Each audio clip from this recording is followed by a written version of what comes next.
बहुत परेशान होता है, क्योंकि जो गाय है उनका जो लैक्टेशन पीरियड है, मतलब जितना वो दूध देती है उतना वो खा जाती है, जिसकी वजह से उसका प्रॉफिट नहीं होता है। तो वो उसके ऊपर रिसर्च, फिर वो घर आके ये सोचता है कि क्यों ना मैं इस गाय के ऊपर ऐसा कोई जेनेटिक चेंजेस करूं कि जिससे कि गाय में जो प्रोड्यूस कर रही है मिल्क वो थोड़ा ज्यादा हो जाए। फिर उसके बाद मिस्टर एडवर्ड एक लाइब्रेरी में गए और उसके बाद उन्होंने एक बुक पढ़ी जिसका टॉपिक था जेनेटिक मैनिपुलेशन। इस बुक में ये बताना चाह रहे थे कि कैसे एक क्या होते हैं किसी भी क्या मिल्क प्रोड्यूसिंग एनिमल में कैसे उसकी यील्ड प्रोड्यूसिंग कैपेसिटी बढ़ा सकते हैं। उसके बाद मिस्टर एडवर्ड एक कैटल फार्म में गए, उसको कैटल फार्म को मिस्टर एडवर्ड ने खरीद लिया। जिसके बाद मिस्टर एडवर्ड के पास बहुत सारे मिल्क प्रोड्यूसिंग एनिमल्स थे जिसमें वो एक्सपेरिमेंट कर सकते थे।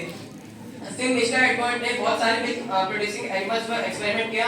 फिर उन्होंने ये देखा कि उनकी जो क्या काऊ है उसमें जो एक्सपेरिमेंट किया था वो धीरे धीरे सक्सेसफुल हो रहा था और जो उनको मतलब कम चारा देना पड़ा था और ज्यादा यील्ड प्रोड्यूस हो पा रही थी।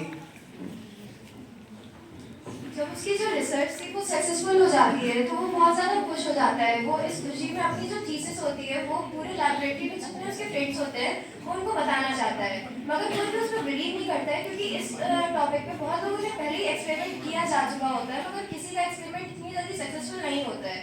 तो सब यही सोचते हैं कि वो खाली फेंक रहा है और कोई भी उसकी थीसिस देखना भी नहीं चाहता है।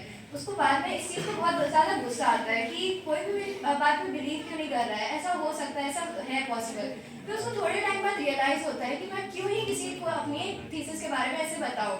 मैं जब उसको किसी मल्टीनेशनल कंपनी या किसी भी अच्छे कंपनीज में दिखा सकता हूँ जिससे कि मुझे बहुत ज़्यादा प्रॉफिट होगा, मैं बहुत ज़्यादा इससे पैसे भी कमा सकता हूँ।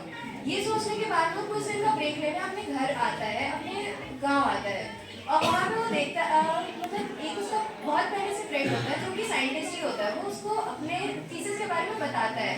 वो मनी मन में बहुत खुश तो दिखा रहा होता है कि हाँ वो बहुत खुश है उसका दोस्त, मगर उसके आगे का लेकिन वो दिखावा कर रहा होता है एडवर्ड का दोस्त कि वो बहुत ही खुश है, लेकिन वो मन में सोच रहा होता है कि मैंने तो इसे बहुत सालों से रिसर्च किया लेकिन मुझसे जब ये कामयाब नहीं होता है तो ये कैसे कर सकता है। और ये सोचता है कि ऐसी कौन सी कमी है मेरे में जो मैं नहीं कर पाया अभी तक। तो वो बहुत ही ज़्यादा अपने दिखावा करता है कि मैं खुश हूँ, लेकिन अंदर